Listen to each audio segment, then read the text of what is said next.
Guys, pwede ba na kapag naglalaro kayo ng Mayhem tapos gamit nyo sa Saber, please lang, manahimik na lang kayo habang naglalaro. Wag na kayong mayabang, wag na kayong man-trash talk, please. Okay lang ba? Nag-please naman ako eh. Lose streak na ako sa Mayhem tapos lahat ng talo ko galing lahat sa Saber. Pero wala akong problema sa mga trash talkan, pare. Sanay naman ako sa trash talkan, pare. Tubong online rambulan ako, pare. Tapos yung trash talkan, part ng game yan, pare. Normal lang talaga nagtatrash talkan yung mga tao dito sa ML. Pero ang problema ko kasi, ako lang yung tinatrash talk, hindi ako makabawi. Paano ako babawi, pare? Kapag tinatrash talk ko sila pabalik, sabi nila sa akin, ganyan pala ugali mo, idol trippings. Tado. Saan ako lulugar niyan, pare? Mantatrash talk ka, tapos pag tinrash talk ka pabalik, iiyak ka ng ganyan. Ano yan? Ano yan? Hindi ito pwede, pare. Anong gusto mo? Pag tinrash talk mo ko, purihin kita?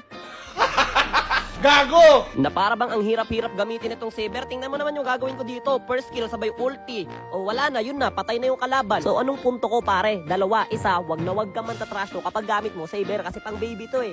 Pambata to, pare, kahit sino kaya tong gamitin eh. Kahit mga pitos, kayang-kaya gamitin to. Kahit mga taong walang kamay, kayang-kaya tong gamitin. Pare, pipindot ka lang naman ng ganyan. Tamo, wala pa nga first skill, patay pa din. Pangalawa, wag na wag ka rin man tatrash talk kapag hindi mo kayang tumanggap ng trash talk. Tingnan mo gagawin ko, pare, pindot-pindot lang ako. Tapos kapag may nangabang sa akin, wala na. Ano, akala mo maabangan mo ako? Nakalimutan ko tuloy yung sasabihin ko. Ano nga ba yung sasabihin ko, pare?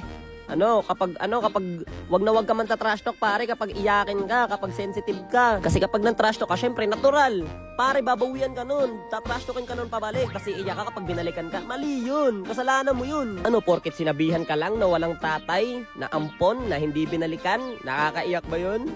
Hindi naman nakakaiyak yun eh.